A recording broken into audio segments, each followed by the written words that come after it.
আজি আমাৰ গোটেই অসমবাসীৰ কাৰণে এটা অতি দুৰ্যোগপূৰ্ণ দিন বুলি আমি অনুভৱ কৰিছোঁ।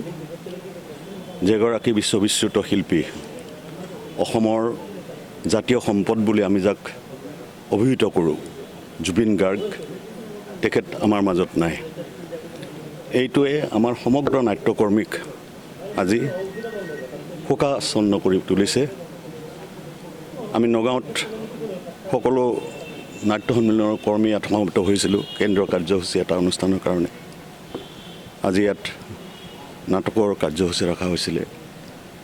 আজি অসম নাট্য সন্মিলন আমি সকলো সতীৰ্থ মিলি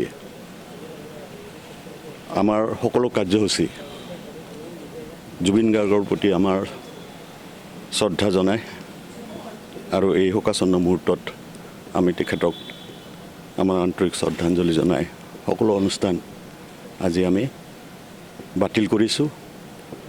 আৰু ইয়াৰ যি অনুষ্ঠান আছিলে আমাৰ নগাঁৱৰ সতীৰ্থসকলে জনাইছে, তেওঁলোকে 4 অক্টোবৰলৈ তেওঁলোকৰ সকলো কাৰ্যসূচী সদ্যহতে স্থগিত ৰাখিছে।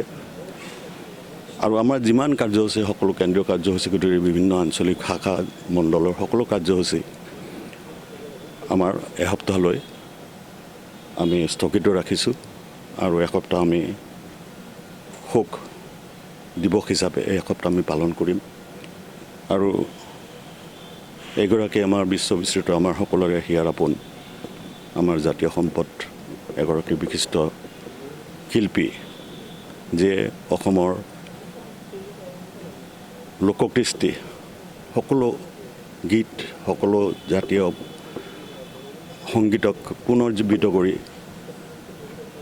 নতুন চামৰ মাজত যুৱ প্ৰজন্মক আজি অসমীয়া ভাষা সংস্কৃতিৰ প্ৰতি শ্ৰদ্ধাশীল কৰি তুলিছিল।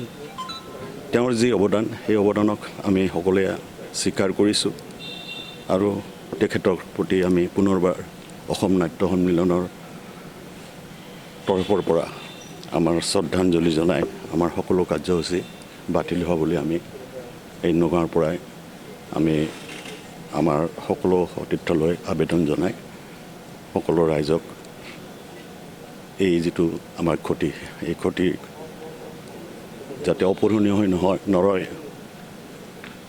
আমি আৰু আগুৱাই যাব পাৰোঁ, তাৰ কাৰণে এই শিল্পীগৰাকীৰ পৰা তেওঁৰ স্বৰ্গগত আত্মাৰ সদ্গতি কামনা কৰি তেওঁৰ পৰা আমি সেই সুবাসিকে তাৰ পৰা বিচাৰিছোঁ।